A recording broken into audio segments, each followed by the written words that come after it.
ధనస్సు వారికి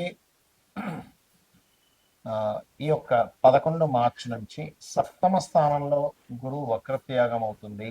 అంటే గురువు స్ట్రైట్ అవుతున్నాడు. జూన్ 1 వరకు సప్తమంలో ఉంటాడు. మార్చి 11వ తేదీ నుంచి జూన్ 2 నుంచి అష్టమంలోకి వెళ్తాడు. దీనివల్ల కలిగేటువంటి ఫలితాలు ఏమిటి? ఏ దేవతారాధన చేసుకోవాలి? ఎటువంటి విషయాల పట్ల మీరు జాగ్రత్తగా ఉండాలనేటువంటి అంశాలు చెప్తుంది నేనైనప్పటికీ చెప్పిస్తుంది సాక్షాత్ లలితాంబ వారిగా భావిస్తూ ప్రధానంగా ఇక్కడ ఈ గురువు ఎప్పుడైతే సప్తమ స్థానంలో ఉంటున్నాడో దీని మూలంగా మీకు వివాహ సంబంధించిన విషయంలో, పార్ట్నర్షిప్స్ రిలేటెడ్ సంబంధించిన విషయంలో, సామాజిక సంబంధించినటువంటి విషయాల్లో అనేకమైనటువంటి మీరు ఎదుర్కోవడం జరుగుతూ ఉంటుంది, గుర్తుపెట్టుకోండి.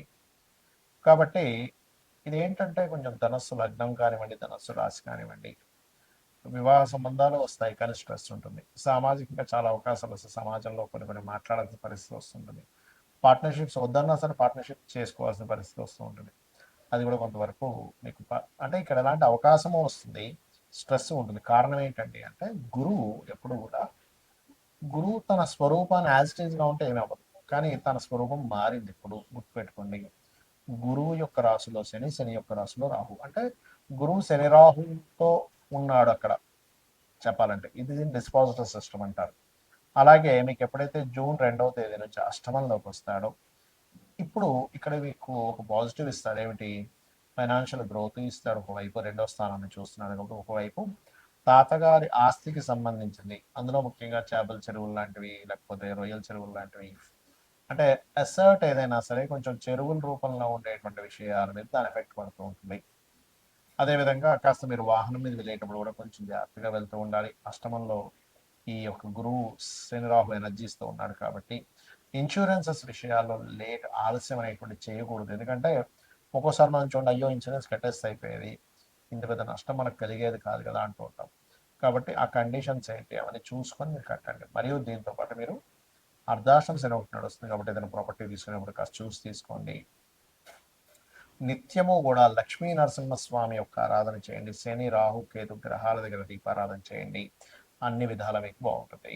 గ్రహం వక్రించింది అనుకోండి, అసలు మనకి మొత్తం 9 గ్రహాలలో అంటే రవిచంద్రులు ఎప్పుడు వక్రించవు, రాహుకేతువులు ఎప్పుడు వక్రగతిలోనే ఉంటాయి. అయితే ప్రత్యేకంగా వక్రించేటువంటి గ్రహాలు ఏమిటి అని చెప్పి చూసుకున్నట్లయితే గురువు, శని, కుజుడు, బుధుడు, శుక్రుడు, ఈ 5 గ్రహాలు.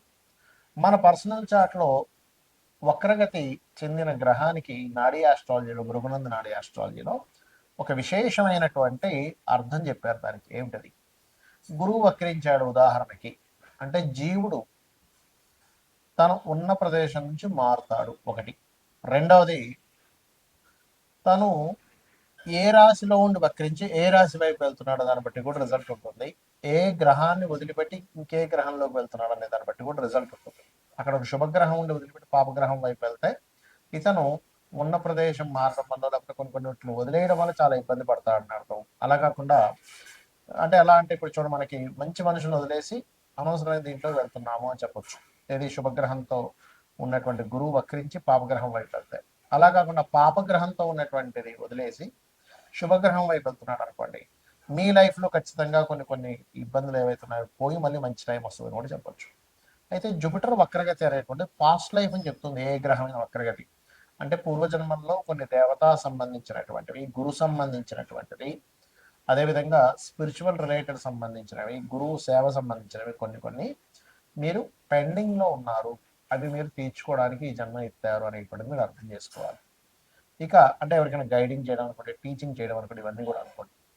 ఇక రెండవది, శని గనక వక్రించాడు. ఇక్కడ కూడా మీరు, శని అంటే కర్మకారకుడు, ఉద్యోగానికి కారకుడు కాబట్టి ఈ ఉద్యోగానికి కారకుడైన శని మీ జన్మజాతకంలో ఏ రాశిలో ఉన్నాడు? నీచంలో ఉండి వక్రిస్తే అంటే మేషరాశిలో ఉండి వక్రిస్తే నీచత్వం పోయినట్టు, తులారాశిలో ఉండి వక్రిస్తే ఉచ్చత్వం పోయినట్టు అనమాట. కాబట్టి ఉచ్చ నీచ స్థానాల్లో ఉండేటువంటి గ్రహాలు వక్రించినప్పుడు అది రివర్స్ ఫలితాలు ఇస్తాయి. అలాగే మిగతా రాశుల్లో ఏ రాశిలో ఉండి వక్రించాడు, ఆ యొక్క తత్వాన్ని వదిలిపెట్టి పక్క తత్వాన్ని ఇది తీసుకోబోతుంది అనేటువంటిది మీరు అర్థం చేసుకోగలగాలి. అలాగే ఇక్కడ ఏంటంటే ఎప్పుడైనా శని భగవానుడు వక్రి పూర్తి చేయలేదు, ఆ కర్మను కంప్లీట్ చేయడానికి ఈ జన్మలో పుట్టాము. అందుకే ఎవరైనా శని వక్రించినప్పుడు అది ముఖ్యంగా డియోల్ సైన్ వెళ్ళినప్పుడు డియోల్ కారకుడితో కనెక్ట్ అవుతున్నప్పుడు రెండు రెండు జాబులు చేస్తారు. అది. ఇక మరొక విషయం ఏంటంటే ఇక్కడ ఉన్న ప్రదేశం నుంచి ఇతర ప్రదేశాలకు వెళ్తే వీళ్ళ యొక్క కెరీర్ బాగుంటుంది అనేటువంటి సంకేతం. మీ జన్మజాతకంలో కనుక శని వక్రించాడంటే. ఇక కుజుడు వక్రించాడు. అది ఉండే కండిషన్ బట్టి. అంటే ఇప్పుడు కుజుడు కనుక వక్రించి మంచి స్థానం వైపు వెళ్తూ ఉంటే భూముల వల్ల కలిసి రావడము. కుజుడు కనుక వక్రించి ఏ కేతు గ్రహంతో లేకపోతే కొన్ని పాపగ్రహాలతో కలిస్తే భూముల వల్ల ఇబ్బంది రావడము, అదేవిధంగా అన్నదమ్ముల వల్ల ఇబ్బంది రావడము, మనిషి యొక్క మనకి వెన్నుముక్క అంటారు, వెన్నుముక్కకి సంబంధించిన బ్లడ్ సంబంధించిన జీవిత భాగస్వామిలో ముఖ్యంగా స్త్రీలకి భర్త సంబంధించినటువంటి విషయాల్లో ఉంటూ ఉంటుంది. అదేవిధంగా మరొక విషయం ఏంటంటే పరాక్రమ కారకుడు కాబట్టి ఏ స్థానంలో వక్రించాడని చూడాలి. 4లో వక్రిస్తే 3లోకి వస్తున్నాడు కాబట్టి పరాక్రమం ఉంటుంది. అంటే ఇక్కడ ఏంటంటే అది ఎన్ని డిగ్రీల్లో ఉండి వక్రించింది, ఏ నక్షత్రంలో ఉండి వక్రించింది. బుధుడు వక్రించాలంటే దాని అర్థం ఏమిటంటే నాలెడ్జ్ షేర్ చేయడానికి పుట్టావు నువ్వు. నీవు ఎంత నాలెడ్జ్ని షేర్ చేస్తూ ఉంటే లైఫ్లో అంత ఎదుగుతూ ఉంటావని దీని యొక్క అర్థం. అదేవిధంగా పూర్వజన్మల్లో కొన్ని రిలేషన్స్ పోగొట్టుకొని మరలా ఆ రిలేషన్స్ కనెక్టివిటీ కోసం ఇది ప్రధానంగా గుర్తుపెట్టుకోవాలి. ఇక శుక్రగ్రహం ఎప్పుడైనా సరే గుర్తుపెట్టుకోండి, శుక్రుడు భార్యాకారకుడు, ధనకారకుడు కాబట్టి ధనము ఉన్న ప్రదేశం నుంచి ఇతర ప్రదేశాలకు వెళ్ళడం వల్ల వస్తుందని చెప్పొచ్చు. లేదా ఇతర ప్రదేశాలకి వెళ్ళినప్పుడు కొంతమందికి ఇబ్బంది జరుగుతుంది. ఎప్పుడంటే పక్క రాశుల్లో కనుక అది వక్రించిన రాశి, అంటే ఉదాహరణకి మేషంలో వక్రించాడు, మీనంలోకి వెళ్తున్నాడు, ఉచ్చస్థానం వైపు వెళ్తున్నాడు. అలా కాకుండా మీనంలో ఉచ్చస్థానంలో వక్రించాడు, ఉచ్చస్థానం పోగొట్టుకుంటుంది. అదేవిధంగా ఏ రాశిలో అయినా శుక్రుడు వక్రించినప్పుడు ఆ వెనక రాశిలో ఉండే ప్లానెట్ ఏమిటి, ఆ వెనక రాశిలో ఉండే ప్లానెట్ యొక్క స్థితి ఎలా ఉంది కూడా చూసుకోవాలి. ఇక మీరు ఈ గ్రహాలు వక్రించినప్పుడు దానికి సంబంధించిన అంటే కొంతమందికి స్త్రీలతో, ఇప్పుడు శుక్రుడు అనుకోండి, స్త్రీలకు చేయాల్సిన కొన్ని బ్యాలెన్స్ ఉండిపోయాయి. అంటే చెల్లి అనుకోండి, భార్య అనుకోండి. అదేవిధంగా అందుకే కొంతమంది సప్తమంలో కనుక తన శుక్రుడు వక్రిస్తే జీవిత భాగస్వామి దూరంగా వెళ్ళడం, జీవిత భాగస్వామితో ఏదో కారణం చేత దూరంగా ఉండడం కూడా జరుగుతుంది లగ్న సప్తమాల్లో వక్రించినప్పుడు. ఇక ఇవన్నీ ఒక ఎత్తు అయితే మీ పర్సనల్ చార్ట్లో మనం గోచార ఫలితాలు ఎలా అయితే చెప్పుకున్నాం, పర్సనల్ చార్ట్లో ఉండేటువంటి లగ్నం నుంచి 12 భావాధిపతులు ఎలా ఉన్నాయో చూసుకోవాలి. అంతేగాని ఎల్నాడు శని వల్లే నాకు ఇబ్బంది వస్తుంది, కాలసర్ప దోషం వల్ల ఇలా వస్తుంది అని అనుకోవడం కాదు. ఇవి చూసుకుంటూ మీకు సరే మీ జాతకం తిరుగుతుంది రెగ్యులర్గా రోజు లలితా సహస్రనామాల యొక్క శ్రవణం కానీ పఠనం కానీ చేయండి. ఖచ్చితంగా మీకు బాగుంటుంది. శ్రీమాత్రే నమః.